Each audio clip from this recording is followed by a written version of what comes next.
Puji Tuhan, saudara-saudari. Setiap orang Kristen adalah suatu bejana yang pada hakikatnya harus diisi oleh Allah dan hanya boleh diisi oleh Allah. Namun, masih ada hal-hal yang membuat bejana kita menjadi bocor. Hal yang paling sering membuat bejana kita menjadi bocor adalah dosa. Setiap orang Kristen, jika dia benar-benar penuh dengan Kristus, pasti memiliki kelimpahan hayat. Dan setiap orang yang memiliki kelimpahan hayat, hal dosa tidak akan ada pada orang yang terus-menerus memperhidupkan Kristus. Namun, masih ada satu hal yang membuat bejana kita menjadi bocor.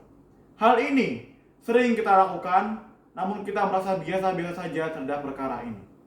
Hal ini adalah perkataan yang sia-sia. Matius pasal 12 ayat 37 mengatakan, "Karena menurut ucapanmu engkau dibenarkan, dan menurut ucapanmu pula engkau akan dihukum." Saudara-saudari, perkataan ini sangatlah serius. Kita perlu mengendalikan dan kita perlu membatasi pembicaraan kita. Saudara-saudari, jika kita hari demi hari terus-menerus melekat dengan Tuhan, kita akan menjaga mulut kita. Karena perkataan yang sia-sia ini adalah perkataan yang kita ucapkan secara berlebihan. Adalah kata-kata yang tidak harusnya kita ucapkan. Kata-kata yang tidak harusnya ada pada orang itu.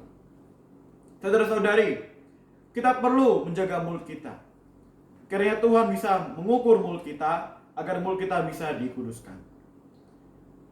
Saudara-saudari, terhadap perkataan sia-sia kita perlu membereskannya secara khusus di hadapan Tuhan. Pertama-tama kita perlu membereskan hati kita. Karena hati manusia adalah kunci mulut manusia. Kita tidak bisa berkata, "Aku berkata demikian, namun hatiku tidak berkata demikian." Itu tidak mungkin, saudara-saudari. Karena apa yang keluar dari mulut meluap dari hati. Jadi kita perlu membereskan hati kita terlebih dahulu.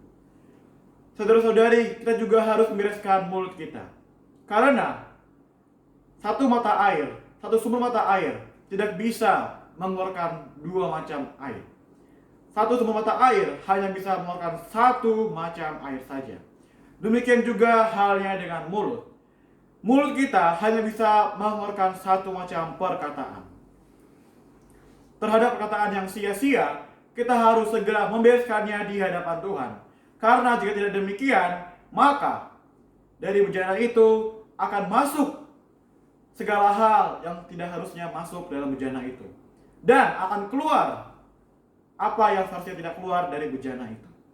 Saudara-saudari, ini adalah kerugian yang sangat besar terhadap orang Kristen. Karena jika kita tidak segera membereskannya, maka setiap orang yang menjamah kita tidak akan menjamah hayat, melainkan hanya menjamah maut. Saudara-saudari, ini adalah kekeringan yang seharusnya tidak ada pada orang Kristen. Puji Tuhan, kiranya kita bisa diukur oleh Tuhan. Mulut kita bisa diukur oleh Tuhan. Sehingga melalui pembicaraan kita, orang lain bisa menjamah hayat dalam diri kita, tidak menjamah maut. Kiranya juga kita bisa membereskan hati kita, membereskan mulut kita, agar Tuhan bisa bekerja melalui diri kita. Puji Tuhan, Tuhan Yesus memberkati.